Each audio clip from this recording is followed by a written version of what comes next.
মেঘলা পরের দিন একটু তাড়াতাড়ি ঘুম থেকে উঠে গেছে। সারা রাত ঘুমাতে পারলে তো তাড়াতাড়ি উঠবে।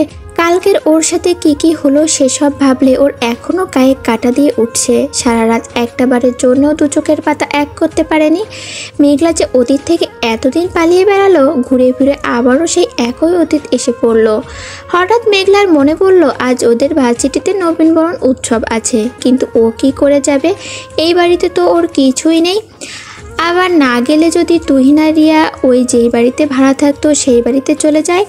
মেঘলা ভাবতে ভাবতে মনে হলো ও যদি মেঘকে বিষয়টা বুঝিয়ে বলে তাহলে হয়তো ও আগের বাড়িতে ফিরে যেতে পারবে। আর ওখান থেকে ভার্সিটি, যেই ভাবা সেই কাজ। বসা থেকে উঠে দাঁড়িয়ে রুমের দরজা খুলে যেই বাইরে বেরোতে যাবে তখনই মায়েশা চৌধুরী ওর রুমে ঢুকে এসে বলল, কি রে মেঘলা, তুই সেই কাল থেকে রুমের মধ্যে বসে আছিস কেন? চল আমার সাথে রান্নাঘরে, দুজনা মিলে অনেক গল্প করবো আর রান্না করব। বলে মেঘলাকে আর কিছু বলতে না দিয়ে মায়েশা চৌধুরী হাত ধরে টেনে রান্নাঘরের দিকে নিয়ে গেল। রান্নাঘরে মেঘলা আর মায়েশা চৌধুরী রান্না করছে। মায়েশা চৌধুরী অনেক কিছু জিজ্ঞাসা করছে মেঘলাকে, আর মেঘলা শুধু হ্যাঁ অথবা না বলে উত্তর দিচ্ছে। মায়েশা চৌধুরী এক কাপ কফি বানিয়ে মেঘলার হাতে দিয়ে বলল, এই না মেঘলা, কফিটা মেঘের রুমে দিয়ে আয় তো আম্মু।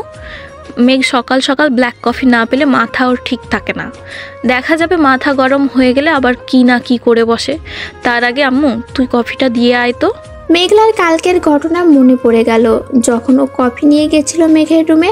যদি কালকের মতো মেঘ আবারও রেগে যায়, তাই ভয়তে ভয়তে মায়েশা চৌধুরীকে বলল, জি বড় আম্মু, আমি নাকি তুমি কফিটা দিয়ে এসো, আমি না হয় এই দিকটা সামনে নিচ্ছি। বলেই ব্রেকফাস্ট রেডি করতে লাগলো মেঘলা। মায়েশা চৌধুরী মেঘলার হাত থেকে জিনিসপত্রগুলো নিয়ে কফিটা হাতে ধরিয়ে দিয়ে বলল, মেঘলা তুই তো খুব কথার অবাধ্য হয়েছিস।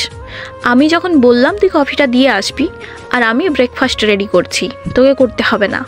তুই যা কফিটা দিয়ে আয়, তুই তো বড় আম্মুর কথা শুনছিস না। মেঘলা দোটানায় পড়ে গেল। গেলে কি হবে সেই ভয়ে, আবার না গেলে বড় আম্মু কষ্ট পাবে। তবে বড় আম্মা কষ্ট পাবে দেখে মেঘলা বলল, ঠিক আছে দাও আমাকে, আমি দিয়ে আসছি। মেঘের রুমের সামনে গিয়ে মেঘলা জোরে নিঃশ্বাস নিয়ে মেঘের রুমের দরজায় নক করে বলল, আসবো স্যার। কিন্তু মেঘের কোনো সারা শব্দ শুনতে পেল না মেঘলা। তাই আবারও একটু জোরে ডেকে উঠল, স্যার আসবো। এবার মেঘের গলার শব্দ শোনা গেল, হ্যাঁ দরজা খোলা আছে, ভিতরে আয়। মেঘের পারমিশন পেয়ে মেঘলা আস্তে করে দরজাটা খুলে ভেতরে ঢুকে গেল। মেঘলা রুমের ভেতরে ঢুকে দেখলো মেঘ শার্ট পরছে। তাই মেঘলা অন্যদিকে তাকিয়ে মেঘকে বলে উঠল, আপনার কফি বড় আম্মু পাঠালো। বলেই টি টেবিলের ওপর কফিটা রেখে দিল মেঘলা। ততক্ষণে মেঘের শার্ট পরা হয়ে গেছে। মেঘলা বেশ কিছুক্ষণ দাঁড়িয়ে থাকলো। মেঘলাকে দাঁড়িয়ে থাকতে দেখে মেঘ গম্ভীর কণ্ঠে বলে উঠল, কি হয়েছে, তুই কি কিছু বলবি? যদি বলিস তো বল, আর না বললে এখানে দাঁড়িয়ে নাটক করিস না। আমাকে ভার্সিটি যেতে হবে। আর তুই কেন কফি নিয়ে আসলি? মা কোথায়? আর বাড়িতে স্যার বলার দরকার নেই। আসলে বড় আম্মু ব্রেকফাস্ট রেডি করছে, তাই আমাকে বললো আপনার কফিটা দিয়ে যেতে।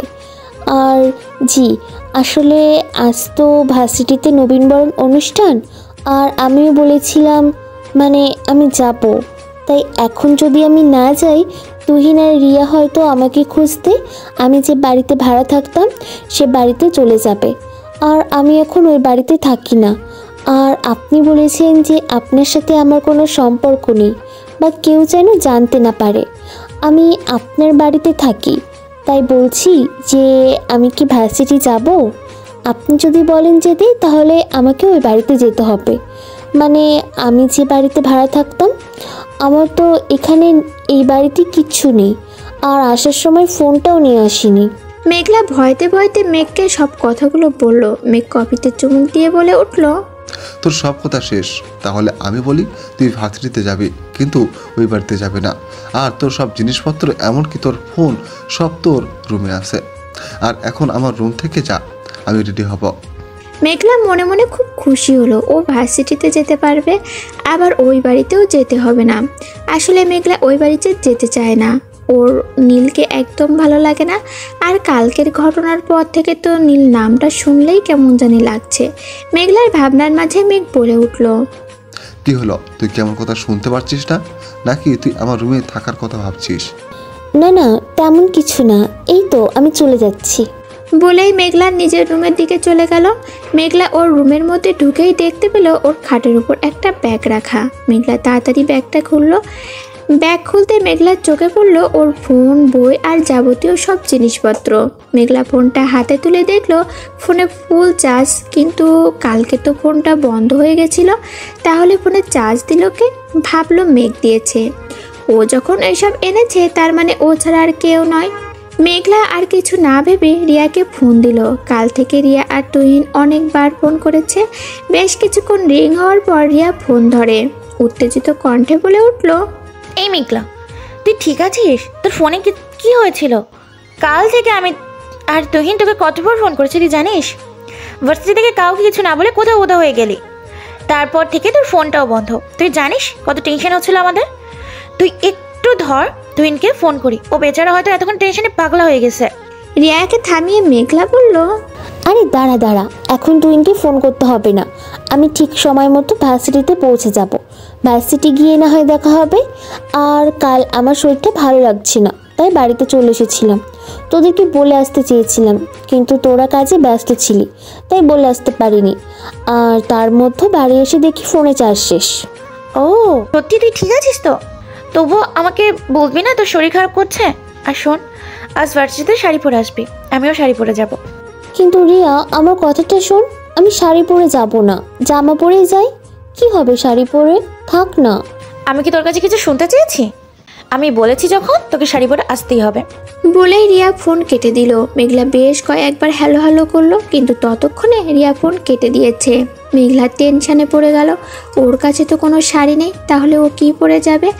অনেক ভেবে মেঘলা ঠিক হলো জামা পরেই যাবে। তারপর না হয় ভার্সিটিতে গিয়ে রিয়াকে বুঝিয়ে বলবে। খুব বেশি রাগ করলে না হয় ঝড়ি বলে যা হোক ম্যানেজ করে নেবে। যেই ভাবে সেই কাজ। মেঘলা ব্যাগের থেকে একটা জামা বের করে। যেই ওয়াশরুমে ঢুকতে যাবে ঠিক তখনই ওর দরজায় নক করে মায়েশা চৌধুরী বলল, আসবো মেঘলা, তুই ভিতরে আছিস? হ্যাঁ, বড় আম্মু ভেতরে এসো না, আমি আছি। মায়েশা চৌধুরী হাতে একটা শাড়ি নিয়ে রুমের ভেতরে ঢুকতে ঢুকতে বলল, কিরে, রেডি হবি না? ভার্সিটিতে যেতে তো দেরি হয়ে যাবে। আর হ্যাঁ, এই নে, তুই আজ ভার্সিটিতে এই শাড়িটা পরে যাবি। মেঘলা শাড়িটার দিকে একবার তাকিয়ে বলে উঠল, না বড় আম্মু, আমার শাড়ি লাগবে না, আমি জামা পরেই যাব ভার্সিটিতে। আবার বড় আম্মুর মুখে মুখে কথা বলছিস? সবাই শাড়ি পরে যাবে, আর আমার আম্মুটা বুঝি জামা পরে যাবে? তুই না একটু আগে তোর বান্ধবীকে কথা দিলি তুই শাড়ি পরে যাবি, এখন পরবি না বলছিস? আমি কিছু জানি না। আমার আম্মুটাকে আজকে আমি নিজের হাতে সাজিয়ে দেব। আর তুই জানিস এই শাড়িটা কিন্তু আমার না, এই শাড়িটা তোর মায়ের। এতদিন আমার কাছে ছিল, এখন এর আসল মালিক এসে গেছে। নে, আর কথা নয়, চল তোকে রেডি করে দিই, তা না হলে তোর আবার ভার্সিটিতে যেতে দেরি হয়ে যাবে। বলেই মেঘলাকে রেডি করে দিতে শুরু করলো মায়েশা চৌধুরী। মেঘলাকে পুরো রেডি করে আয়নার সামনে দাঁড় করালো মায়েশা চৌধুরী। মেঘলা নিজেকে নিজেই দেখে আজ অবাক। লাল সবুজ পাড়ের শাড়ি, সাথে স্বর্ণের হালকা গয়না, একটা চেন, ছোট্ট দুটো কানের দুল, আর হাতে একটা বালা, লিপস্টিক, চোখে হালকা কাজল, আর চুলগুলো ছাড়া। এতে যেন অপরূপ সুন্দরী লাগছে মেঘলাকে। আসলে সব মেয়েদের মনে হয় মায়ের শাড়ি পরলে একটু বেশি সুন্দর লাগে, তাই মেঘলাকে আজ অসম্ভব সুন্দর লাগছে। মায়েশা চৌধুরী মেঘলাকে নিচের দিকে ফিরিয়ে বলল, মাশাল্লাহ, আমার মেয়েটাকে কি যে মিষ্টি লাগছে, চোখ ধাঁধিয়ে যাচ্ছে। আজ তো মেঘ তোকে দেখে একদম পাগল হয়ে যাবে।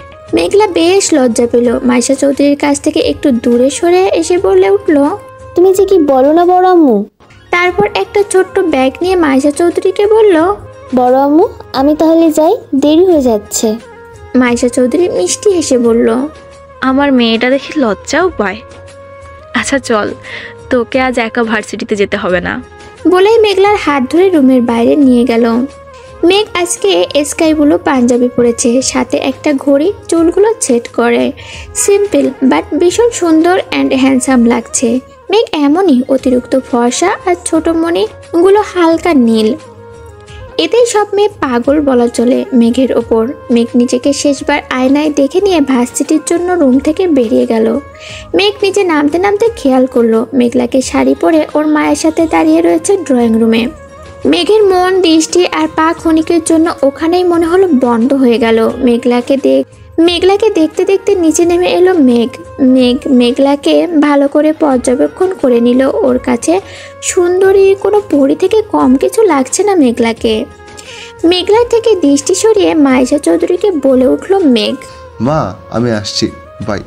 বলেই মেঘ গাড়ির চাবি নিয়ে যেই বেরোতে যাবে তখনই মাইশা চৌধুরী মেঘকে বলে উঠল। আরে আসছিস মানে? মেঘলাকে তো তোর সাথে নিয়ে যাবি, ও কি একা একা যাবে? তোরা তো একই জায়গায় যাচ্ছিস, মেঘলাকে নিয়ে যা তোর সাথে। তুমি এসব কি বলছো বড় আম্মু? আমি একাই চলে যেতে পারবো, তুমি শুধু শুধু ওনাকে দাঁড়াতে বললে। মাইশা চৌধুরীর চোখ রাঙিয়ে মেঘলাকে বলে উঠল। তুই আমার থেকে বেশি বুঝিস? তুই একা যেতে পারবি কি পারবি না সেটা আমি খুব ভালো করেই জানি। আর তুই আজকে মেঘের সাথে যাবি মানে যাবি, আর মেঘ তোকে নিয়ে যাবে মানে যাবে। আর একটা কথাও শুনতে চাইছি না। মেঘ তুই ওকে নিয়ে যা, আর সাবধানে নিয়ে যাবি, আমার আম্মুটার যেন কিচ্ছু না হয়। মেঘ মেঘলার দিকে তাকিয়ে মাইশা চৌধুরীকে বলে উঠল। আমি গাড়িতে ওয়েট করছি, কারো যদি যাওয়ার ইচ্ছে হয় তাহলে চলে আসতে বলো। বলেই মেঘ বাইরে বেরিয়ে গেল। মেঘলা অবাক হলো, তবে তা প্রকাশ না করে মাইশা চৌধুরীকে বলল। বড় আম্মু আমি তাহলে আসি, তুমি সাবধানে থাকবে, আমি তাড়াতাড়ি চলে আসবো।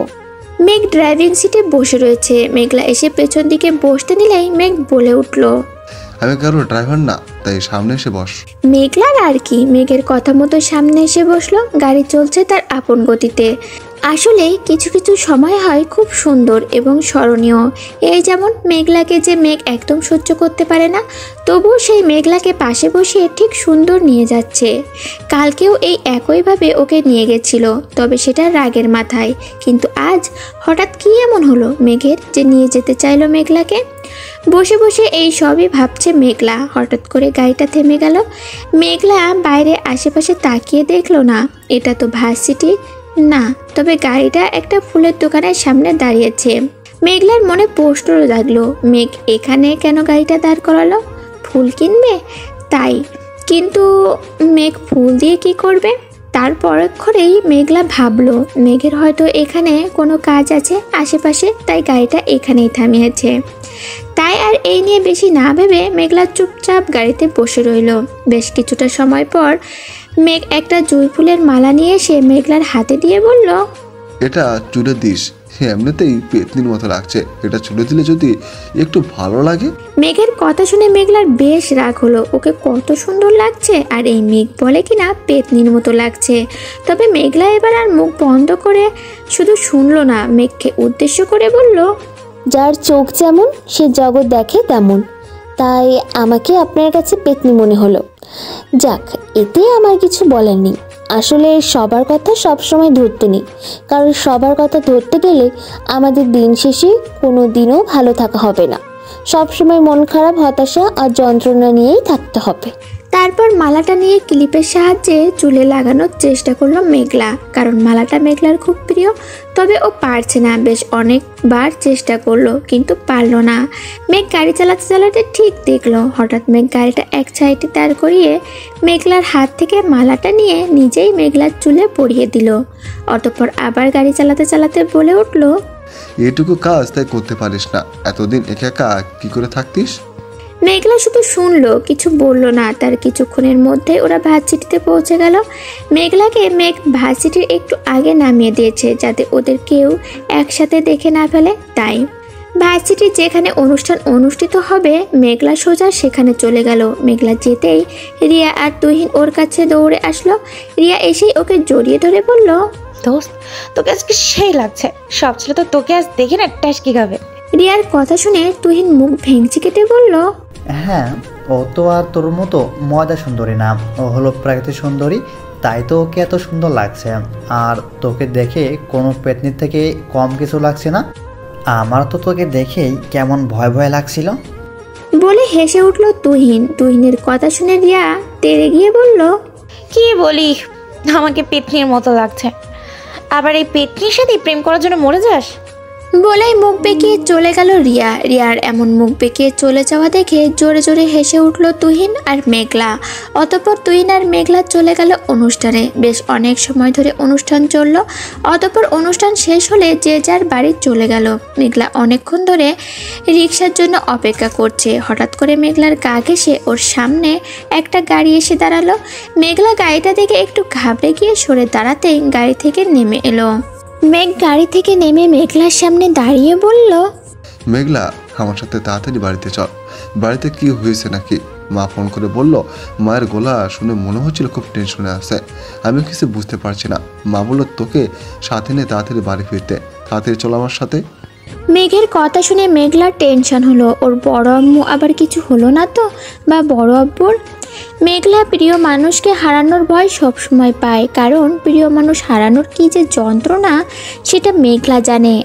আর মেঘকে দেখে মনে হচ্ছে যথেষ্ট টেনশনে রয়েছে। তাই আর দেরি না করে মেঘের উদ্দেশ্যে করে মেঘলা বলল, তা আপনি ভালো করে শুনবেন না, বড় আম্মু ঠিক কি বলছিল? কারো কিছু হয়েছে কিনা? আর দাঁড়িয়ে আছেন কেন? তাড়াতাড়ি গাড়িতে উঠুন। বাড়িতে সবাই ঠিক আছে কিনা কে জানে। আপনি তাড়াতাড়ি গাড়ি চালিয়ে বাড়ি চলুন। বলেই মেঘলা গাড়িতে গিয়ে বসলো। মেঘও আর দেরি না করে গাড়িতে গিয়ে বসে গাড়ি স্টার্ট দিল। মেঘলা রাস্তায় বেশ কয়েকবার মাইশা চৌধুরীর ফোনে ফোন করেছে, কিন্তু ধরেনি মাইশা চৌধুরী। এতে মেঘলার টেনশন আরও বেড়ে গেছে। বাড়ির ড্রয়িং রুমে দাঁড়িয়ে রয়েছে আসিফ চৌধুরী, মাইশা চৌধুরী, মেঘলা আর দুটো লোককে নিয়ে পুলিশ অফিসাররা। সবার মধ্যে নীরবতা বিরাজ করছে। নীরবতা ভেঙে পুলিশ অফিসার আসিফ চৌধুরী এবং মেঘকে উদ্দেশ্য করে বলল, আপনারা যখন 2 বছর আগে আফছার চৌধুরী আর মেহনা চৌধুরীর খুনের ঘটনার জন্য আপনাদের খবর দিয়েছি, তখন আমরা দোষীদের খুঁজে পেতে ব্যর্থ হয়েছিলাম। কিন্তু আজ আমরা আর ব্যর্থ নয়। ওনাদের সেদিন যারা খুন করেছিল তারাই এরা। মেঘ সন্দেহের কণ্ঠে প্রশ্ন করে বলল, আচ্ছা, আপনারা যদি 2 বছর আগেই খুঁজে না বের করতে পারেন দোষীদের, তাহলে 2 বছর পরে এখন কি করে খুঁজে বের করলেন? তখন কিভাবে আপনার খুনিদের চিহ্নিত করতে পারলেন না? ওরা যে আসল দোষী, আর ওরা যে ছোট চাচা আর ছোট মাকে খুন করেছে, আপনারা এখন শিওর হচ্ছেন কি করে? সেদিন যখন ছোট চাচা আর ছোট মার উপর অ্যাটাক হয়েছিল, তখন এই বাড়িতে কেউ ছিল না, একমাত্র মেঘলা ছাড়া। ওই ছোট চাচা আর ছোট মার সাথে ছিল। আর আমরা তো ভেবেছিলাম ছোট চাচা আর ছোট মার খুনির জন্য মেঘলা দায়ী, কারণ ও হয়তো আমাকে বিয়ে করতে চায়নি, আর ছোট চাচা ওর সাথে আমার বিয়ে দিয়েছিল। তাই হয়তো রাগের মাথায় হাতাহাতির করতে গিয়ে ছুরি চালিয়ে দিয়েছে। সেই জন্য ওকে এই বাড়ি থেকে বের করে দেওয়া হয়েছিল। আর আপনারা ওকে দোষী বলে সাব্যস্ত করেছিলেন তখন। কিন্তু আপনারা যেটা বলছেন সেটা যদি সত্যি হয়, তাহলে তো... হ্যাঁ মিস্টার চৌধুরী, আমরা সত্যি বলছি। আপনারা হয়তো মেঘলা চৌধুরীকে খুন মনে করেছিলেন। হ্যাঁ, আমরা ওনার হাতের ছুরি আর ঘটনাস্থলে ওনাকে দেখে দোষী বলে মনে করেছিলাম। সেই মতো ওনাকে আমরা নিয়ে যেতে চেয়েছিলাম, কিন্তু আপনার উপর মহলে বলাই আমরা ওনাকে ধরিনি। কিন্তু সেদিন মেঘলা চৌধুরীকেও ছুরির আঘাত করা হয়েছিল, আর খুনিদের সাথে এই লোক দুটো সব ডিটেলস মিলে গেছে। আর আপনারাই তো বললেন ওই দিন ঘটনাস্থলে মেঘলা চৌধুরী ছিল, আর আমরা তো দেখছিলাম। তাই তো আমরা আইডেন্টিফাই করতে এলাম। মিস মেঘলা চৌধুরী তো এখানে আছে, উনি বলুক ওই দিন ওরা ছিল কিনা। মেঘলার মধ্যে এইসব নিয়ে কোনো পরিবর্তন দেখা গেল না। শান্ত হয়ে মেঘ আর অফিসারের সব কথা শুনলো মেঘলা। মেঘলাকে আবারও জিজ্ঞাসা করলো অফিসার, কি হলো মিস মেঘলা চৌধুরী, আপনি ওনাদের চিনতে পারলেন? মেঘলার হুঁশ ফিরল। মেঘলা লোক দুটোর মুখের দিকে তাকিয়ে অফিসারদের বলল, আসলে অফিসার, ওই দিন লোক দুইটার মুখে মাস্ক পরা ছিল, আর বাবা মাকে ওই রকমভাবে মারছিল দেখে আমার মাথা ঠিক ছিল না। আমি ওদের মুখ দেখতে পাইনি, কিন্তু ওদের শারীরিক গঠন এমন ছিল না। এদের দেখে তো মনে হচ্ছে না নেশা করে, কিন্তু ওই দিনের লোক দুটো ছিল খুবই স্ট্রং। একটা লোক ছিল আর একটা ছিল অল্প বয়সী ছেলে। শারীরিক গঠন মনে আছে, ওদেরকে দেখে মনে হচ্ছিল ওরা খুব ফিট। তখনই আসিফ চৌধুরী বলে উঠল, তুমি তো ওদের মুখ দেখতে পাওনি, তাহলে কিভাবে তুমি বলছো এরা সেই খুনি দুটো নয়? আর তখন হয়তো ওরা অনেক স্ট্রং ছিল, এখন হয়তো এরকম নেই। আর সময় তো পেরিয়েছে, তাই হয়তো ভুল ভাবছো। ওরাই হয়তো আসল দোষী। তুমি এত প্রেশার নিও না মাথায়। তারপর অফিসারদের উদ্দেশ্য করে বলল, আপনারা ওদেরকে নিয়ে যান আর ওদের যেন উপযুক্ত শাস্তি হয় সেটা দেখবেন। অফিসার আসিফ চৌধুরীর কথা মতো দোষীদের নিয়ে যেতে নিলেই মেঘ বলে উঠল, মানছি 2 বছর আগে আমাদের কথা শুনে আপনারা কিছু করেননি। হ্যাঁ, আমরা মেঘলাকে দোষী মনে করেছিলাম। ঘটনাটা এমনভাবে ঘটেছিল যে আমরা মেঘলাকে দোষী মনে করেছিলাম। আপনারা আমাদের কথা মতো এই 2 বছর কিচ্ছু করেননি, কোনো অ্যাকশন নেননি। কিন্তু হঠাৎ এতগুলো বছর পর আবার কেন দোষীদের খুঁজে বের করলেন? মেঘের কথা শুনে অফিসার আসিফ চৌধুরীর মুখের দিকে তাকিয়ে মেঘকে উদ্দেশ্য করে বলে উঠল, আসলে মিস্টার চৌধুরী, আপনার বাবা আমাদের ফোন করে কালকে বলেন যে ওনার ভাইয়ের মৃত্যুর জন্য যারা দায়ী তাদের যেন আমরা এবার খুঁজে বের করি, কারণ ওনার ভাইয়ের মেয়ে না কি বাড়িতে ফিরে এসেছে, আর আপনার বাবা না কি ওনার ভাইয়ের মেয়েকে মেনে নিতে পারছে না। আর আসিফ চৌধুরী মনে হচ্ছে যে মেঘলা এই সব কিছু করেনি। একদিকে ভাই না থাকার কষ্ট, আবার ভাইয়ের মেয়েকে মেনে না নিতে পারার কষ্ট। তাই আমরা যেন দোষীদের তাড়াতাড়ি খুঁজে বের করি। আর ভাগ্যের কি খেলা, দেখুন আমরা আজকেই দোষীদের খুঁজে পেয়ে গেলাম। আমাদেরকে এবার ওদের নিয়ে যেতে হবে। বলেই অফিসার ওদের নিয়ে চলে গেল। মেঘের সব ব্যাপার কেমন যেন মাথার উপর দিয়ে গেল। মেঘলা যে এই সব কিছুর মধ্যে নেই সেটা বুঝতে পেরেছে মেঘলার কথা শুনে মেঘ। এখন খুব রাগ হচ্ছে মেঘের নিজের ওপর নিজের। এতদিন মেঘলাকে ও কত না ভুল বুঝেছে, কষ্ট দিয়েছে, অপমান করেছে, কিন্তু অফিসার যা বলল আর লোক দুটোর মধ্যে কাউকেই মেঘের বিশ্বাস হলো না।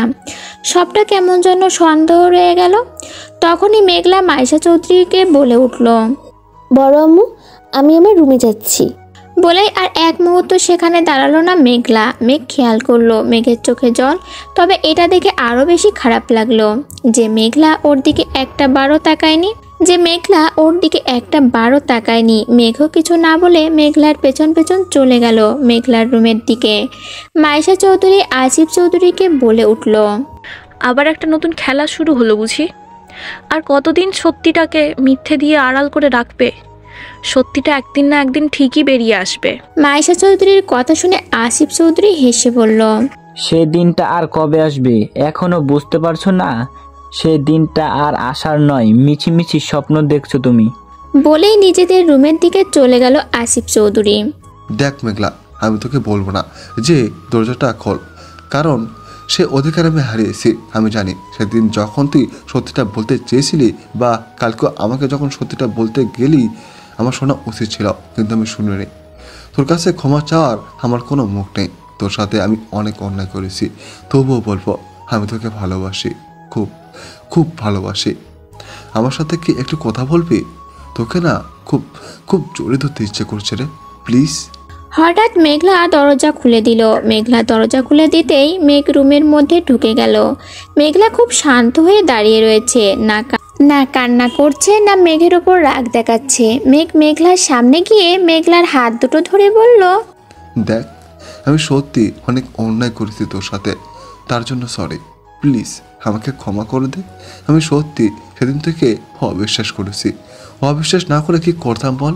সেদিনের ঘটনাটা এমনভাবে ঘটেছিল যে তোকে অবিশ্বাস না করে আমি পারিনি। ছোট চাচা আর ছোট মার মৃত দেহ পড়ে থাকতে দেখে আর তোর হাতে ছুরি দেখে তোকে দোষী মনে করেছিলাম। তার জন্য আমি অনেক অনেক সরি। তুই তো আমার মেঘ বালিকা, তুই আমার ভালোবাসা, তুই কোনো অন্যায় করতে পারিস না, সেটা আমি বুঝতে পারছি। আজকে আমি সত্যি বিশ্বাস করেছি রে, সত্যি বিশ্বাস করেছি আমার মেঘ বালিকা, আমার ভালোবাসা কখনো কোনো অন্যায় করতে পারে না। আমাকে কি একটাবার ক্ষমা করা যায়? মেঘলা মেঘের হাত থেকে নিজের হাত ছড়িয়ে নিয়ে মেঘের থেকে একটু দূরে সরে গিয়ে বলল, দেখুন, আপনি আমাকে ভুল বুঝছেন কি না বোঝেন সেটা আমি জানতে চাইছি না। আপনি আমাকে আগে কি ভাবতেন, এখন কি ভাবেন সেটা নিয়ে আমার বিন্দু মাত্র পরিমাণ ইচ্ছা নেই জানার।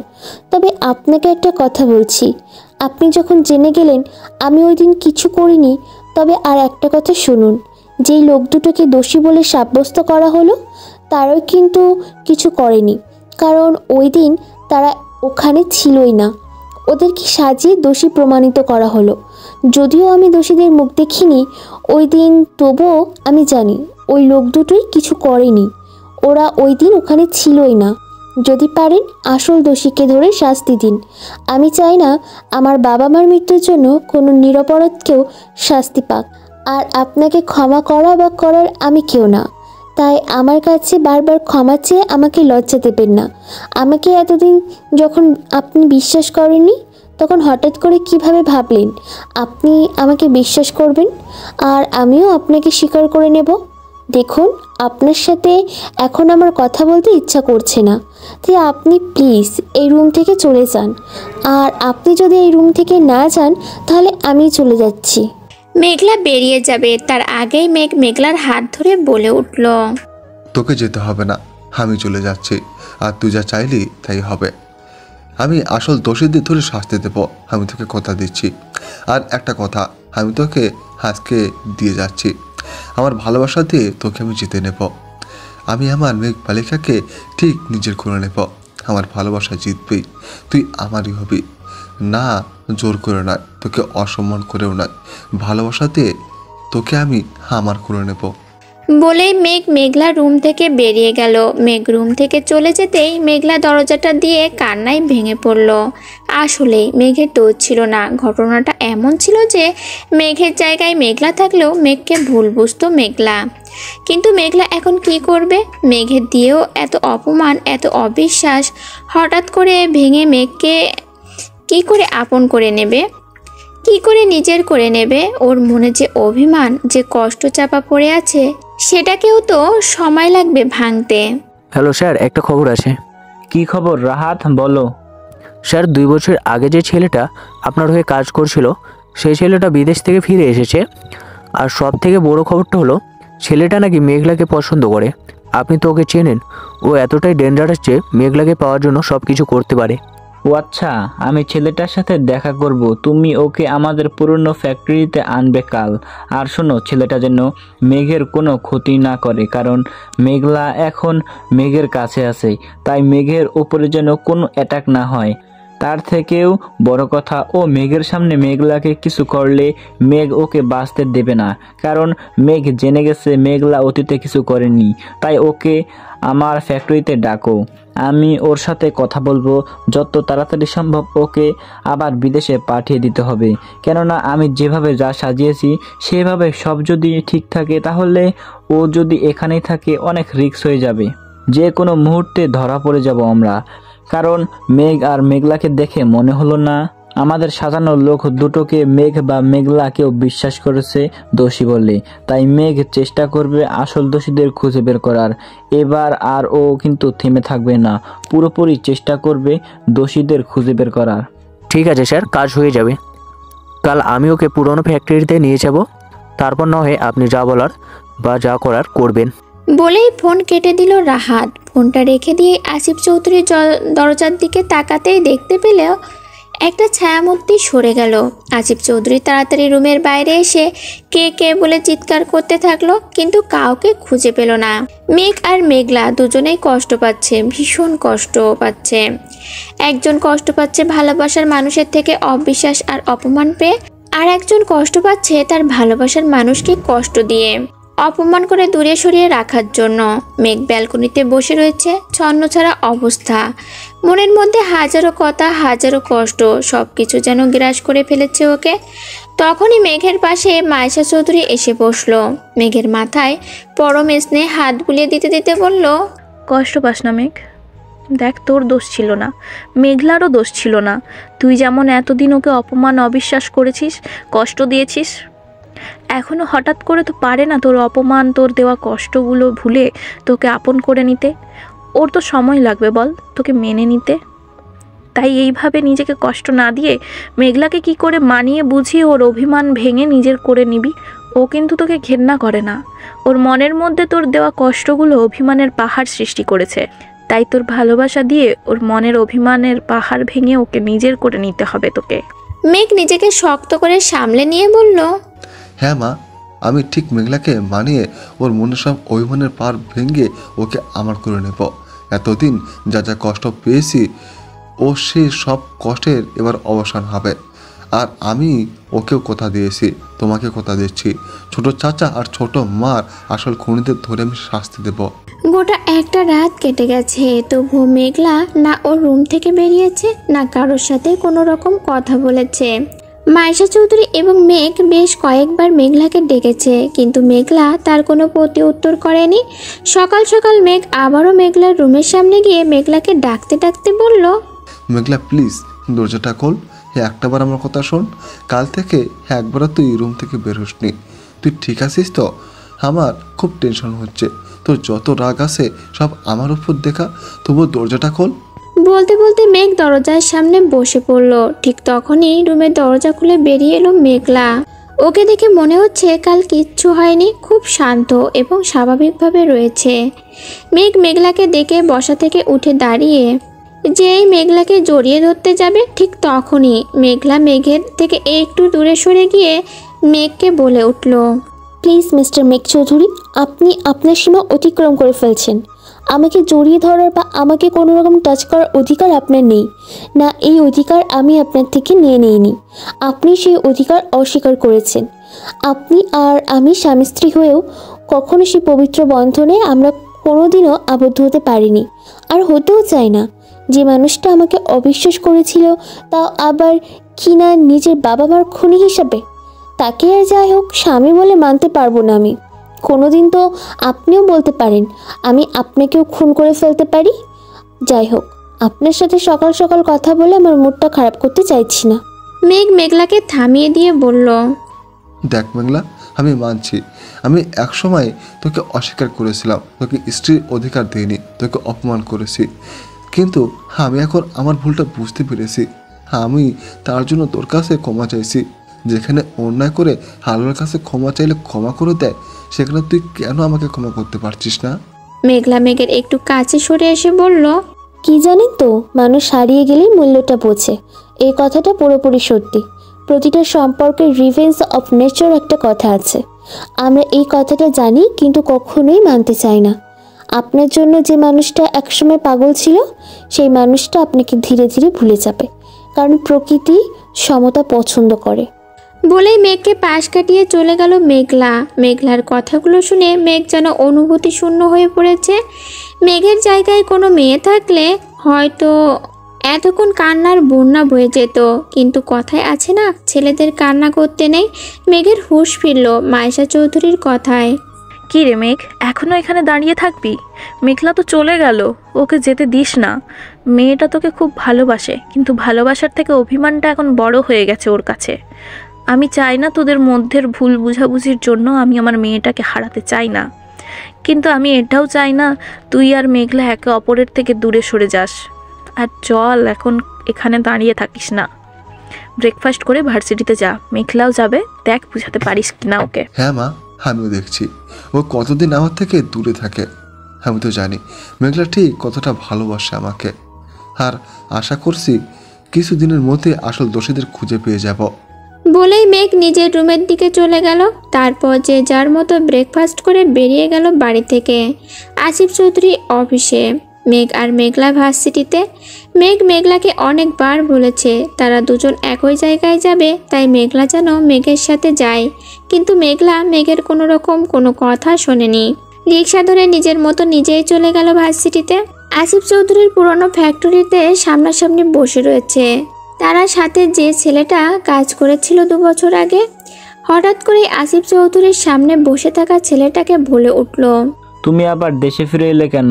তুমি জানো না তোমাকে যদি একবার মেঘ ধরে ফেলে তাহলে আমার কি হবে?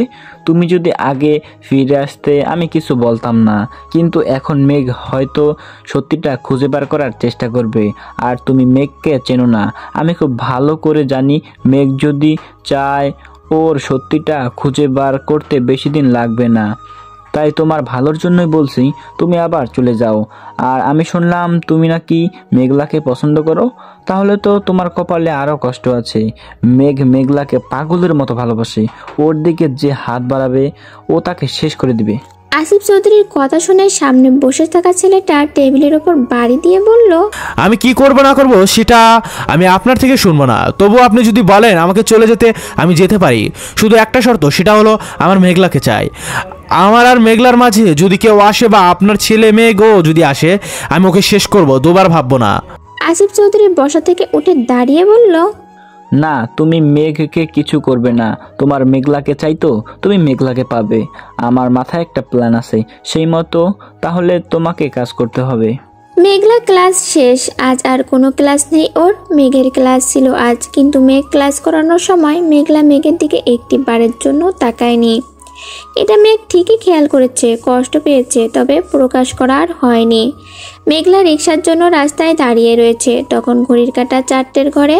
ঠিক সেই সময় ভার্সিটির বড় ভাই, যে ছেলেটা মেঘলাকে আলপনা দেওয়ার সময় ছবি তুলবে বলে বলেছিল, সেই ছেলেটা বাইক নিয়ে মেঘলার সামনে এসে দাঁড়িয়ে বলল, এই মেঘলা, তুমি কি রিক্সার জন্য দাঁড়িয়ে আছো?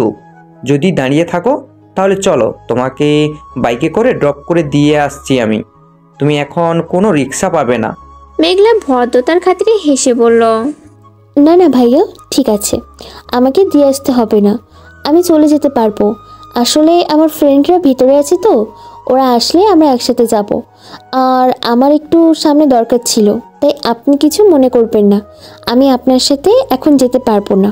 ছেলেটাও একটু হেসে বলল, আরে না না, আমি কেন কিছু মনে করব? তোমার তো দরকার থাকতেই পারে। আজ না হয় তোমাকে দিয়ে আসতে পারলাম না, অন্য একদিন দিয়ে আসবো, ঠিক আছে? আমি তাহলে এখন আসি। বলেই ছেলেটার বাইক নিয়ে সেখান থেকে চলে গেল। মেঘ দূরের থেকে মেঘলা আর ছেলেটাকে দেখলো কথা বলতে। মেঘ রাগে কি করবে না করবে কিছু বুঝতে পারছে না। মেঘের ক্লাস আজকের মতো শেষ হয়ে গেছে, তাই একটা কাজের জন্য ভার্সিটি থেকে তাড়াতাড়ি বেরিয়ে গেছিল। যাওয়ার সময় রাস্তায় মেঘলাকে দাঁড়িয়ে থাকতে দেখে যেই মেঘলার কাছে যেতে যাবে, তখনই মেঘলার কাছে এসে ছেলেটা কথা বলতে শুরু করলো। মেঘ রাগে কি করবে না করবে কিছুই বুঝতে না পেরে মেঘলার সামনে গাড়ি নিয়ে গিয়ে মেঘলাকে গাড়ির মধ্যে তুলে কোনো কথা না বলে গাড়ি স্টার্ট দিয়ে একটা টানে দেয়। বাড়ির দিকে চলে গেল মেঘ। বাড়ির সামনে গাড়ি থামিয়ে মেঘলার হাতের এক বাহু ধরে বলতে শুরু করলো মেঘ, কে ছেলেটা মেঘলা? আগের দিনও হেসে হেসে কথা বলছিল, আর আজকেও? মেঘলা কিছু বলতে যাবে মেঘ থামিয়ে দিয়ে বলল, তুই কিছু বলিস না, তোর কথা আমি জাস্ট নিতে পারছি না, নিতে পারবো না। আমি মানছি তুই আমাকে ঘেন্না করিস, আমি তোকে এতদিন যা যা কষ্ট দিয়েছি তুই আমাকে দিচ্ছিস, আমি সব সহ্য করে নিয়েছি। কিন্তু মেঘলা, তুই দেখেছিস আজ পর্যন্ত আমি অন্য কোনো মেয়ের সাথে কথা বলেছি? আমি সব সহ্য করে নিতে পারি মেঘলা, তবে তুই অন্য কারোর সাথে হেসে হেসে কথা বলিস, আমি এটা সহ্য করতে পারবো না। ভালোবাসি তো তোকে, ভালোবাসার মানুষটিকে কি করে অন্য কারোর সাথে সহ্য করে বলতো? যাকে বাতে, আমি তোকে এসব কথা বলার অধিকার হারিয়েছি। আমি জানি আজ থেকে আর কোনোদিন তোর কাছে ভালোবাসি বলে বলবো না, তোকে আর কোনোদিনও বলবো না। প্লিজ আমাকে ক্ষমা করে দে, আমি তোমাকে কথা দিচ্ছি মেঘলা। বলেই মেঘ মেঘলাকে গাড়ি থেকে নামিয়ে দিয়ে গাড়ি নিয়ে আবারও বেরিয়ে গেল। মেঘলা পেছন থেকে অনেকবার ডাকলো, কিন্তু মেঘ শুনলো না। মেঘলা কান্না করতে করতে বাড়ির মধ্যে ঢুকে গেল। ঘড়ি রাত 11টার কাটায়। সময় পরিবেশ সব কিছু জানান দিচ্ছে রাত অনেক হয়েছে। মেঘ সেই যে মেঘলাকে বিকালে বাড়ি নামিয়ে দিয়ে চলে গেল, তারপর আর বাড়িতে ফেরেনি। মেঘলা অনেকক্ষণ যাবৎ মেঘের ফোনে ট্রাই করছে, কিন্তু মেঘ ফোন ধরছে না। ও কি করবে না করবে কিছু বুঝতে পারছে না।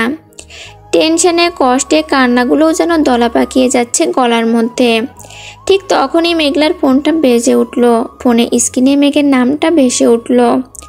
মেঘলা তড়িঘড়ি করে ফোনটা ধরে কানের কাছে নিতেই মেঘলা যা শুনলো তাতে মেঘলা সর্বশরীর কেঁপে উঠল সাথে সাথে। হাত থেকে ফোনটা পড়ে গেল মেঘলার।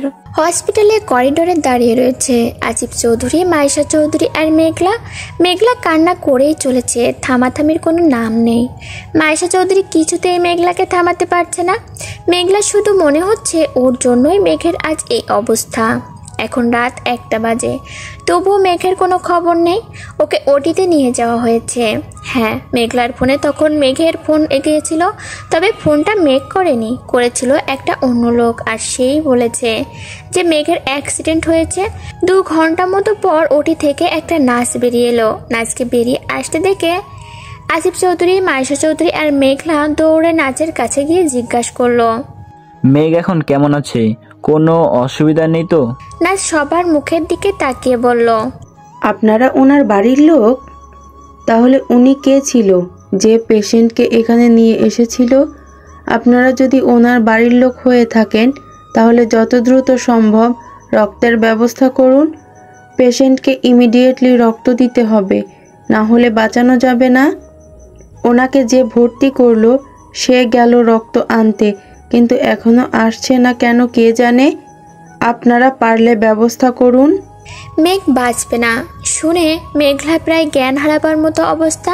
ঠিক তখনই নার্স ওদের পেছনের দিকে তাকিয়ে বলে উঠল, আরে ওই তো সেই লোকটা রক্ত নিয়ে আসছে। নার্সের কথা শুনে সবাই সেই দিকে তাকালো। মেঘলার কাছে মানুষটাকে খুব চেনা চেনা লাগছে, তবে অতিরিক্ত কান্না করার ফলে চোখে ঝাপসা ঝাপসা দেখছে মেঘলা, তাই মানুষটাকে বুঝতে পারছে না। মানুষটা আর একটু কাছে আসতেই মেঘলার যেন প্রাণ খুঁজে পেল। 2 প্যাকেট রক্ত হাতে নিয়ে মেঘ ওদের দিকে এগিয়ে আসছে। মেঘ এসে নাচের কাছে প্যাকেট দুটো দিয়ে দিল। নাচও আর দেরি না করে রক্ত নিয়ে আবার চলে গেল। মেঘকে দেখে সবাই এখনো ঘোরের মধ্যে রয়েছে। মেঘ যদি এখানে থাকে তাহলে ওটির ভেতরে কে আছে? মেঘলা কিছু না ভেবে একছুটে দৌড়ে গিয়ে মেঘকে জড়িয়ে ধরে কাঁদতে কাঁদতে বলতে লাগলো, ভাইয়া তুমি ঠিক আছো তো? তোমার কিছু হয়নি তো? তুমি জানো তোমার অ্যাক্সিডেন্টের খবর শুনে আমার কত টেনশন হচ্ছিল। মেঘ হাসলো, তারপর মেঘলায় মাথায় হাত বুলিয়ে দিয়ে কানে কানে ফিস ফিস করে বলল, কি গো মেঘবালিকা, ছাড়ো। সবাই দেখলে ভাববে তো আমরা নতুন নতুন প্রেম করছি। সবাই আমাদের কি ভাবছে বলো তো? আর এখানে মা বাবা আছে, কিন্তু আমাদের দেখছি ওরা কি ভাববে বলো তো? এখন না হয় আমরা একটু কম প্রেম করি, পরে না হয় অন্য সময় অনেক প্রেম করে যাবে। মেঘের কথা শুনে মেঘলা বেশ লজ্জা পেল। মেঘলা মেঘের থেকে একটু দূরে সরে গিয়ে দাঁড়ালো। অতঃপর মায়েশা চৌধুরী কান্না করতে করতে ছেলেকে এসে জড়িয়ে ধরে বলল, মেঘলা তো ঠিক বলেছে। তোর অ্যাক্সিডেন্টের খবর শুনে আমাদের ঠিক কতটা টেনশন হচ্ছিল তুই জানিস? একটা বারও তোর কি আমাদের কথা মনে পড়ে না? মেঘ মুচকি এসে মায়েশা চৌধুরীকে জড়িয়ে ধরে বলল, তোমরা তো টেনশন কেন করছিলে বলো তো মা? আমার তো কিছুই হয়নি, আর আমার অ্যাক্সিডেন্ট হয়েছে এটা তোমাদের কে বললো? মেঘলা পাশ থেকে বলে উঠল, আমাকে তো একজন তোমার ফোন থেকে ফোন করে বলল তোমার নাকি অ্যাক্সিডেন্ট হয়েছে, আমরা যেন তাড়াতাড়ি হসপিটালে চলে আসি। তাই তো আমরা সবাই এখানে চলে এসেছি। কিন্তু এখন তো এসে দেখছি সব কিছু মিথ্যা বলেছে লোকটা। কিন্তু ভাইয়া তোমার ফোনটি কি করে পেলে লোকটা? মেঘ মায়েশা চৌধুরীকে ছেড়ে পকেটে হাত দিয়ে ফোন খুঁজতে খুঁজতে বলে উঠল, ও বুঝতে পেরেছি তোমাদের কি বলা হয়েছে। আসলে আজ আমার একটা কাজ ছিল, সেটা সেরে বাড়ি ফিরতে ফিরতে একটু রাত হয়ে যায়। তো বাড়ি ফেরার পথে আমি দেখি রাস্তায় একজনের অ্যাক্সিডেন্ট হয়েছে, কিন্তু এত রাতে কোনো কারেন্ট নেই বলে লোকটাকে হসপিটালে নিয়ে আসতে পারছে না। আর ততক্ষণে লোকটার আরও খারাপ অবস্থা হয়ে গেছে, তাই আমি আর দেরি না করে ওনাকে হসপিটালে নিয়ে আসি। হয়তো তখনই ভুলবশত ফোনটা আমার পকেট থেকে পড়ে গেছে। আর মেঘলার নাম্বার উপরে দেখে ফোন করে বলেছে যে আমার অ্যাক্সিডেন্ট হয়েছে। আসলে আমার ফোনটা হয়তো ওই লোকটার ভেবেছে, যেহেতু লোকটা ওখানেই অ্যাক্সিডেন্ট হয়েছিল। মেঘের কথা শুনে সবার লোকটার জন্য খারাপ লাগলো, কিন্তু মেঘের কিছু হয়নি এটা ভেবেই সবাই স্বস্তির নিঃশ্বাস পেল। অতঃপর মেঘ আবারও বলে উঠল, আচ্ছা মা বাবা, তোমরা এবার বাড়ি চলে যাও, অনেক রাত হয়েছে। আমি আর মেঘলা একটু পরে যাচ্ছি, লোকটা কেমন আছে শুনে তারপরে। মেঘের কথা শুনে মেঘলা মেঘের দিকে চাইলো, কিন্তু কিছু বলল না। মায়েশা চৌধুরী হেসে আসিফ চৌধুরীকে বলল, এই চলো, অনেক রাত হয়েছে, বাড়িতেও কেউ নেই, আমাদের এবার বাড়ি যাওয়া উচিত। ওরা না হয় পরেই যাবে। বলেই মায়েশা চৌধুরী মেঘলার কাছে গিয়ে বলল, আমরা তাহলে আসি, তোরা সাবধানে থাকিস। তারপর আসিফ চৌধুরী আর মায়েশা চৌধুরী হসপিটাল থেকে বাড়ি চলে গেল। রাত পেরিয়ে একটু একটু ভোরের আলো জানান দিচ্ছে আরও একটা সুন্দর মিষ্টি সকাল। মেঘ মেঘলা শহর থেকে বেশ অনেকটা দূরে এসেছে। ওরা দুজনে নদীর তীরে বসে রয়েছে। মেঘের কাঁধের ওপর মাথা রেখে বসে আছে মেঘলা, আর হাত দুটো মেঘের হাতের মধ্যে। দুজনার দৃষ্টির সামনের দিকে, দুজনাই শান্ত নীরবতার মাঝে খুঁজে নিচ্ছে একে অপরের প্রতি ভালোবাসা। হঠাৎ নীরবতা ভেঙে মেঘ বলে উঠল, আচ্ছা মেঘলা, আমার যদি সত্যি কিছু হয়ে যেত তাহলে তোর কি বা এসে যেত? তুই তো আমাকে ঘৃণা করিস, আমাকে এখন আর ভালোবাসিস না। হ্যাঁ, দোষটা আমার ছিল, সত্যি সত্যি আমার কিছু হয়ে গেলে তো তুই খুশি হতিস। মেঘের কথা শুনে মেঘলা মেঘের কাঁধ থেকে মাথাটা তুলে নিচু কণ্ঠে বলল, মানছি আপনি ভুল করেছেন, আর আপনার খারাপ ব্যবহারে আমি কষ্ট পেয়ে এমন করেছি, তাই বলে আপনি এমন বলতে পারলেন? আমি নিজে মরে যাব তবু আপনার যেন কিছু না হয়। আর কে বলেছে আমি আপনাকে ভালোবাসি না? যেদিন থেকে ভালোবাসা বোঝার মতো বয়স হয়েছে আমার, সেদিন থেকে আমি শুধু আপনাকে ভালোবাসি, খুব ভালোবাসি আমি আপনাকে। মেঘ দুষ্টু হেসে বলল, তাই ঠিক কতটা ভালোবাসিস আমাকে, একটু বুঝিয়ে দে তা আমাকে। মেঘের কথা শুনে মেঘলা বেশ লজ্জা পেল, লজ্জায় অন্যদিকে তাকিয়ে রইল। মেঘ এবার জোরে জোরে হেসে উঠল। বেশ অনেকটা সময় পর মেঘ হাসি থামিয়ে বলল, থাক, আর লজ্জা পেতে হবে না। আর যদি সব লজ্জা পেয়ে যাস তাহলে আমাদের বাসর রাতের জন্য তো কিছুর অবশিষ্ট থাকবে না। মেঘের এমন কথায় মেঘলা আরো লজ্জা পেয়ে মেঘকে জড়িয়ে ধরে বলল, আপনি দিন দিন খুব অসভ্য হয়ে যাচ্ছেন। মেঘ মেঘলার কানের কাছে ঠোঁট নিয়ে ঠোঁট ছুঁয়ে বলল, বউয়ের কাছে যদি লজ্জা পায় তাহলে তো আর আমি পুরুষ মানুষ হলাম না। আর হ্যাঁ, তুই আমাকে তুমি করে বলবি, আর হ্যাঁ ভাইয়া বলবি না। আমি যেমন আপনি বলতে বলেছিলাম এখন ঠিক তেমনই তুমি বলতে বলেছি। আর একটা কথা, তুই আমাকে ক্ষমা করেছিস তো মেঘলা? মেঘলা মেঘকে ছেড়ে দিয়ে বলল, ঠিক আছে, তুমি করে তো বলতে আমার কোনো অসুবিধা হবে না, শুধু ভাইয়া ছাড়া নাম ধরে ডাকতে আমার একটু অসুবিধা হবে, তবে একদিন না একদিন ঠিক বলতে পারবো। আর ভালোবাসার মানুষকে কি ঘৃণা করা যায়? আমি তোমাকে কোনো দিনও ঘৃণা করিনি, শুধু একটু অভিমান হয়েছিল, তবে সেটা এখন আর নেই। মেঘলা হাত দুটো ধরে হাতের নিজের ঠোঁট ছুঁয়ে দিয়ে বলল, আমি তোকে আবার তোর সব অধিকার ফিরিয়ে দেব, আমার ভালোবাসার স্ত্রীর অধিকার দেব, আমি আবার তোকে বিয়ে করব। মেঘের মুখে বিয়ের কথা শুনে মেঘলা ভয় পেয়ে বলল, না, আমরা তো এমনভাবে ঠিক আছি, আবার বিয়ে করার দরকার কি? আমাদের তো একবার বিয়ে হয়ে গেছে, তাহলে আবার কেন বিয়ে করতে হবে? আমার না খুব ভয় লাগছে, মনে হচ্ছে আমি আবার সব কিছু হারিয়ে ফেলবো, আমার থেকে সব কিছু আবার হারিয়ে যাবে। মনে হচ্ছে আমি চাই না আর কিছু হারাতে, বাবা মার মতো আমি আর কিছু হারিয়ে সহ্য করতে পারবো না। বলেই মেঘলা কান্না করে দিল। মেঘলাকে নিজের বুকের মাঝে জড়িয়ে নিয়ে বলল, সেরকম আর কিছু হবে না মেঘলা, আমি কথা দিচ্ছি, এবার আর কিছু হবে না, আমি হতে দেব না। আমি আমাদের বিয়ের আগেই আসল দোষীদের ধরে শাস্তি দেব। তুই প্লিজ কান্না করিস না। আমার মেঘবালিকার চোখে জল মানায় না, শুধু ঠোঁটের কোণে মিষ্টি হাসিটাই মানায়। তারপর আবার ওদের মধ্যে নীরবতা বিরাজ করলো। আমার মেঘলা রানী, আর বেশি দেরি নয়, খুব তাড়াতাড়ি আমি তোমাকে নিজের করে একদম নিজের করে নেব। আর তার মাঝে যদি কেউ আসে আমি তাকে শেষ করে দেব, একদম শেষ করে দেব। মেঘলার একটা ছবি হাতে নিয়ে নীল কথাগুলো বলে উঠল। মেঘ আর মেঘলা বাড়ি ফিরেছে 7টার দিকে। আজ আর ওরা দুজনে কেউ ভার্সিটিতে যাবে না। কাল সারা রাত না ঘুমানোর জন্য ওরা খুব টায়ার্ড, তাই যে যার মতো রেস্ট নিতে চলে গেল নিজেদের রুমে। মেঘ ফ্রেশ হয়ে বেডের ওপর বসতেই মেঘের নতুন ফোন এলো। মেঘ ফোন ধরতেই ওপাশ থেকে কেউ একটা বলে উঠল, স্যার আপনার কথা মতো আমরা ওকে ধরে এনেছি, আপনি এখন আসবেন। আর ও তো কিছু স্বীকার করছে না। মেঘ রহস্যময় হাসি হেসে বলে উঠল, আমি যাব রাতে, তার আগে পর্যন্ত তোমরা ওকে কিছু খেতে দেবে না, এক ফোঁটা জল পর্যন্ত না। আর মারার দরকার নেই, তা যদি কিছু স্বীকার না করে তাহলে আমি যে ব্যাপারটা দেখছি। বলেই ফোন কেটে দিল মেঘ আর নিজে নিজে বলতে লাগলো, এবার সময় হয়েছে আসল দোষীদের খুঁজে সামনে না, অনেক তো হলো লুকোচুরি খেলা, এবার না হয় শেষ হোক। কাল সারা রাত না ঘুমানোর জন্য মেঘ আর মেঘলা সেই সকাল থেকে দুপুর পর্যন্ত একটানা ঘুমিয়েছে। যেহেতু দুজনের কেউ আজ ভার্সিটি যায়নি, তাই আজ আর তেমন কোনো চাপ নেই ওদের।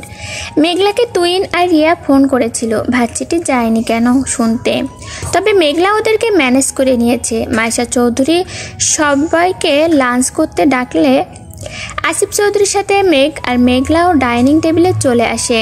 ডাইনিং টেবিলে একসাথে বসে লাঞ্চ করছে মেঘলা, মাইশা চৌধুরী আর আসিফ চৌধুরী। মেঘ খেতে খেতে বলল, মা বাবা, আমার তোমাদের একটা কথা জানানোর ছিল, আমি মেঘলাকে আবার বিয়ে করতে চাই, মানে আর একবার আমি মেঘলাকে বিয়ে করতে চাই। জানি আগের বার বিয়ের সময় কী হয়েছিল, তবে এবার আর তেমন কিছু হবে না, তাই তোমাদের টেনশন করার কোনো কারণ নেই। আসিফ চৌধুরী খেতে খেতে বলে উঠল, একবারে তো বিয়ে হয়েছে, আবার বিয়ে করার কি দরকার? এমনিতেও বিয়ের সময় যা হয়েছিল তাতে করে আমার মনে হয় তোমার আর দ্বিতীয়বার মেঘলাকে বিয়ে করার দরকার নেই। মেঘ সরাসরি আসিফ চৌধুরীর দিকে চেয়ে বলল, আমি তো বলছি সেরকম কিছু আর হবে না, তবু তুমি কি করে বলছো আমাকে বিয়ে না করার কথা? আর আমি আমার বউকে বিয়ে করব, আবার তাতে তোমার এত আপত্তি কিসে? আসিফ চৌধুরী ছেলের মুখে এমন কথা শুনে খাওয়া বন্ধ করে মেঘের মুখের দিকে তাকিয়ে বলল, তুমি কি তোমার বাবা মার সামনে কেমন করে কথা বলতে হয় জানো না? ভদ্রতা সভ্যতা দেখছি সব ভুলে গেছো এই কয়দিনে। মেঘের আর আসিফ চৌধুরীর কথা শুনে মেঘলা কিছু বলল না। কি বলবে, ও তো লজ্জায় মাটির তলায় ঢুকে যেতে ইচ্ছে করছে। মেঘের কথা শুনে আসিফ চৌধুরীর কথার মাঝে মাইশা চৌধুরী বলে উঠল, তুমি বা ওকে বারণ করছো কেন? মেঘ তো ঠিকই বলেছে। আমিও চাই ওদের আবার বিয়ে হোক। আগের বিয়ের সময় তো কোনো অনুষ্ঠানই হয়নি, এবার অনুষ্ঠান করে বিয়ে হবে মেঘ আর মেঘলার। আসিফ চৌধুরী কিছু একটা ভেবে মুচকি হেসে বলল, আচ্ছা ঠিক আছে, তোমাদের যা ভালো লাগে তাই হবে। তাহলে বিয়ের ডেট কবে ঠিক হচ্ছে আমাকে জানিও। বলেই আসিফ চৌধুরী খাওয়ায় মনোযোগ দিল। আসিফ চৌধুরীর মুখের হাসি কেউ খেয়াল না করলেও মেঘ ঠিক খেয়াল করেছে। তারপর আর কেউ কিছু না বলে যে যার মতো খাওয়ায় মনোযোগ দিল। দুপুর পেরিয়ে সন্ধ্যা, পেরিয়ে রাত, সময় কোথা থেকে কিভাবে কখন পেরিয়ে যায় সত্যি কেউ বুঝতে পারে না। যেমন সময় আমাদের সুখের মুহূর্তগুলো এনে দেয়, তেমনি সময় বা পরিস্থিতি চাইলে কি না পারে। তেমনি মেঘলা সেই দুঃখের সময় পরিস্থিতি কাটিয়ে সুখের সাগরে ভাসছে। এখন রাত 10টা বাজে। সবাই ডিনার করে যে যার রুমে যাওয়ার সময় মেঘ মেঘলাকে ডেকে বলে উঠল, মেঘলা, আমার জন্য 1 কাপ ব্ল্যাক কফি করে আমার রুমে নিয়ে আয় তো। মেঘলা আর কি, মেঘ খেতে চেয়েছে যখন ওকে তো বানাতেই হবে। তাই মেঘলা দেরি না করে রান্নাঘরের দিকে চলে গেল। রান্নাঘরে দাঁড়িয়ে কফি করছে মেঘলা, আর মেঘলা মনে মনে খুশিতে নাচ করতে ইচ্ছে করছে, কিন্তু কেন করছে মেঘলা নিজেও জানে না, কিন্তু ইচ্ছে করছে। তারপর কফি হয়ে গেলে মেঘলা কফিটা নিয়ে মেঘের রুমে চলে গেল। মেঘের রুমে সামনে গিয়ে মেঘলা দরজায় নক করলেই মেঘ ভেতর থেকে বলে উঠল, দরজা খোলা আছে, চলে আয়। মেঘলা অনুমতি পেয়ে গুটি গুটি পায়ে মেঘের রুমে ঢুকে গেল। রুমের মধ্যে ঢুকতেই মেঘলা দেখতে পেল মেঘ ল্যাপটপে কোনো একটা কাজ করছে। তাই মেঘলা টি টেবিলের ওপর কফিটা রেখে যেই পেছন ঘুরতে যাবে তখনই মেঘ মেঘলাকে পেছন থেকে জড়িয়ে ধরে মেঘলার কাঁধে নিজের নাক ঘষে দিল। মেঘের এমন কাণ্ডে মেঘলা সারা শরীর কেঁপে উঠল। তবুও মুখে কিছু না বলে জামা ধরে দাঁতের দাঁত চেপে দাঁড়িয়ে রইল মেঘলা। মেঘ মেঘলার কানের কাছে মুখ নিয়ে ফিসফিস করে বলে উঠল, মেঘবালিকা, তোকে না একবারে নিজের করে পেতে মন চাইছে। যতটা নিজের হলে তুই আর কখনো আমার থেকে দূরে যাবি না, ঠিক ততটা কাছে পেতে তোকে মন চাইছে। বলেই মেঘ মেঘলার কানের লতিতে নিজের ঠোঁট ছুঁয়ে দিয়ে আবার বলতে শুরু করলো, আর মেঘবালিকা, আমার রুমে ঢোকার জন্য তোকে পারমিশন নিতে হবে না, কারণ এটা আমার যতটা না রুম, তোরও ঠিক ততটা এই রুম, তার থেকে বেশি তোর। মেঘলা নিজেকে সামলে খুব কষ্ট করে বলে উঠল, মেঘ ভাইয়া, কফিটা ঠান্ডা হয়ে যাচ্ছে, এরপরে আর খেতে পারবেন না তো। মেঘলার কথায় মেঘের কোনো হেলদোল হলো না। ও একই রকমভাবে দাঁড়িয়ে থেকে মেঘলাকে আবার বলে উঠল, যাক, কফি ঠান্ডা হয়ে। আমার কথার মাঝখানে সবসময় তোকে কথা বলে ডিস্টার্ব করতেই হবে। দেখছিস না আমি কিছু ইম্পর্টেন্ট কথা বলছি। যাকে আমার কথা শোন, আমার জন্য আজকে লাল শাড়ি পরে লাল পরে সাজতে পারবি? না বলবি না যে তোর কাছে শাড়ি নেই, তুই শুধু সাজবে, আমি তোকে সাজাবো। আমি সব কিছু কিনে রেখেছি। আমার একটা কাজ আছে, আমি কিছুক্ষণের জন্য বাইরে যাব, তখন তুই শাড়িটা খুলে দেখিস। তোর ভালো লাগলে তুই শাড়ি পরে সেজে আমার জন্য সাদে অপেক্ষা করিস, আর না লাগলে পরতে হবে না। আর শোন, আমি যাওয়ার পরে দেখবি শাড়ির প্যাকেটটা কাবারে আছে। মেঘের এত রাতে কোথাও একটা যাবে শুনে মেঘলার টেনশনে শুরু হয়ে গেল। নিজেকে মেঘের থেকে ছাড়ানোর চেষ্টা করে বলল, তুমি এত রাতে কোথায় যাবে মেঘ ভাইয়া? এমনিতেই কাল যা ঘটলো, তারপরে আমি আজকে তোমাকে কোথাও যেতে দেব না। মেঘলার মেঘের প্রতি এত চিন্তা দেখে মেঘ হেসে মেঘলাকে বলল, কিরে, এত নড়াচড়া করছিস কেন? আরে এত চিন্তা করছিস কেন তুই? আর তুই যেভাবে চিন্তা করছিস, যেভাবে চেঁচিয়ে কথা বলছিস, মাও জেনে যাবে আমি বাড়িতে নেই। আর শোন, আমার কিচ্ছু হবে না, আমার জাস্ট একটা কাজ আছে, আমি সেটা শেষ করেই বাড়ি চলে আসবো। আমি যেটা বলছি তুই শুধু সেটা করবি, আমি ঠিক চলে আসবো। তুই এর জন্য আবার টেনশন করতে করতে মাকে যেন বলিস না আমি বাড়িতে নেই। আর আমার কিচ্ছু হবে না, কাল যখন কিছু হয়নি আজও হবে না, আর ভবিষ্যতেও হবে না। তোর ভালোবাসা আমার সাথে থাকলে আমার কিচ্ছু হবে না মেঘবালিকা। বলে মেঘলাকে সামনে ফিরিয়ে মেঘলার কপালে নিজের ঠোঁট ছুঁয়ে দিয়ে বলল, আমি তাহলে আসছি, তুই শাড়িটা খুলে দেখ পছন্দ হয় কিনা। বলে মেঘ রুম থেকে বেরিয়ে চলে গেল। মেঘলা কিছুক্ষণ সেইভাবেই দাঁড়িয়ে থাকলো, তারপর কিছু একটা ভেবে আস্তে আস্তে কাবার্ডের দিকে চলে গেল। কাবার্ড খুলে দেখতে পেল একটা সাদা রঙের প্যাকেট রাখা আছে। মেঘলা প্যাকেটটা বের করে খুলে দেখলো প্যাকেটের মধ্যে একটা লাল জর্জেটের কাজ করা খুব সুন্দর একটা শাড়ি। শাড়ির ওপর ছোট ছোট কাচের ডিজাইন করা, যার ওপর আলো পড়লে আলোয় আলোকিত হবে। সাথে ম্যাচিং কাচের চুড়ি, ম্যাচিং ইয়াররিং, ম্যাচিং নেকলেস আর সাজা সমস্ত সব কিছু রয়েছে। মেঘলা সব কিছু একবার ভালো করে দেখে নিয়ে বলে উঠল, খুব সুন্দর হয়েছে মেঘ, আমি সাজবো তোমার জন্য, শুধু তোমার জন্য। সেজে তোমার জন্য অপেক্ষা করব, তুমি এসো। তারপর নিজের রুমে চলে গেল মেঘলা। মেঘ বসে রয়েছে ভাঙাচোরা পুরো বাড়ির একটা ঘরের মধ্যে, আর ওর ওপাশে দাঁড়িয়ে রয়েছে একটা লোক যে মেঘের হয়ে সব কাজ করে দেয়, নাম ফাহিম। আর মেঘের সামনে চেয়ারে বাঁধা অবস্থায় বসে রয়েছে রাহাত। দেখে মনে হচ্ছে খুবই ক্লান্ত। না, ওকে মারা হয়নি, তবে কিছু করার মতো এক ফোঁটাও শক্তি নেই ওর শরীরে। তখনই রাহাত কম্পিত কণ্ঠে বলে উঠল, জল, একটু জল, আমাকে একটু জল দাও, খুব টেস্টটা পেয়েছে আমার, জল না খেলে মরে যাব আমি। মেঘ ও লোককে কিছু একটা ইশারা করতেই মেঘের লোক ঠান্ডা একটা জলের বোতল রাহাতের সামনে রেখে দিয়ে তারপর রাহাতের হাতের দড়ি খুলে দিল।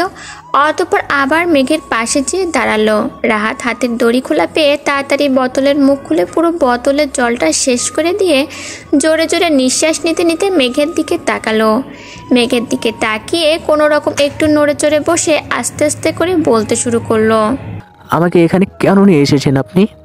আমি কিছু জানি না, আপনি শুধু লোকের হয়ে কাজ করি, আপনার বাবার হয়েও কাজ করি, আমি সত্যি কিছু জানি না। এছাড়া প্লিজ আমাকে ছেড়ে দিন, আমাকে ছেড়ে দিন আপনি। মেঘ মেকি হেসে টেবিলের ওপর হাত দিয়ে রাহাতের দিকে ঝুঁকে গিয়ে বলল, সত্যি তুই কিছু জানিস না তাই না? ও ঠিক আছে, তুই যখন কিছু জানিস না তখন তুই কি করে বলবি আমাকে সব সত্যি কথা? বলেই মেঘ পকেট থেকে একটা ছুরি বের করে টেবিলের ওপর রাখা রাহাতের এক হাতে ঢুকিয়ে দিল। রাহাতের গগনবিদারী চিৎকার আর হাত থেকে বের হওয়া গলগল করে রক্ত, দুই যেন এক বিভৎস বিশ্রী দৃশ্য। মেঘের এমন রূপে ফাহিম ভয় পেয়ে গেল। মেঘকে কোনোদিন এমন রূপে দেখেনি ফাহিম।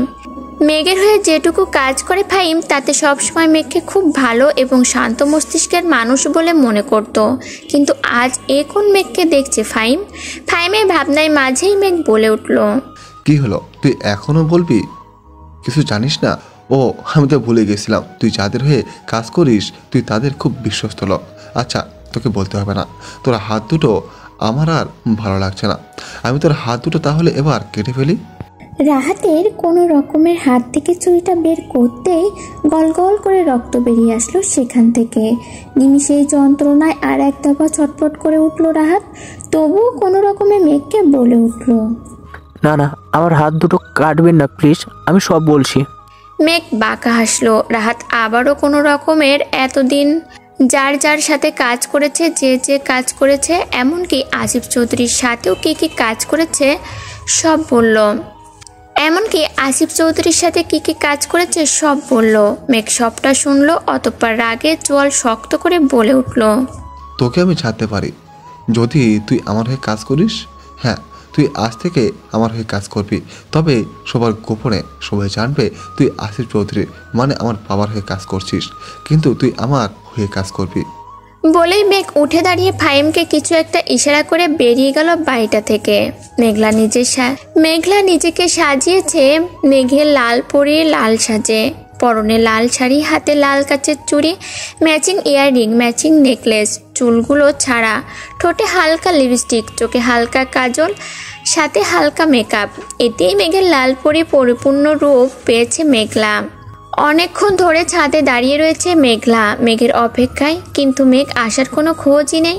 আকাশে চাঁদের আলোয় আলোকিত হয়ে আছে পুরো ছাদ জুড়ে। মেঘলা চাঁদটাকে কিছুক্ষণ ভালো করে দেখলো, তারপর ছাদের এক সাইডে একটা দোলনা আছে, সেখানে বসে পড়লো মেঘলা। কিছুক্ষণ পর হঠাৎ করেই গেয়ে উঠলো মেঘলা, সাত সাগর আর 13 নদী পার হয়ে তুমি আসতে যদি, রূপকথা রাজকুমার হয়ে আমায় তুমি ভালোবাসতে যদি। তখনই পেছন থেকে মেঘের কণ্ঠস্বর শোনা গেল। ভালোবাসি তোমায় পুরনো অনুভবে, এ মনের জগতের রাজকুমারী তুমি। ভালোবাসি আমি যে তোমায়, কথাটাই ছিল শুধু বলার। ভালোবাসি আমিও তোমায়, সব কথা কি মুখে বলে দিতে হয়। গান শেষ হতেই মেঘলা দৌড়ে গিয়ে মেঘকে জড়িয়ে ধরল। মেঘও তার ভালোবাসা মেঘবালিকাকে কাছে পেয়ে বুকের মাঝে যত্ন করে জড়িয়ে ধরল।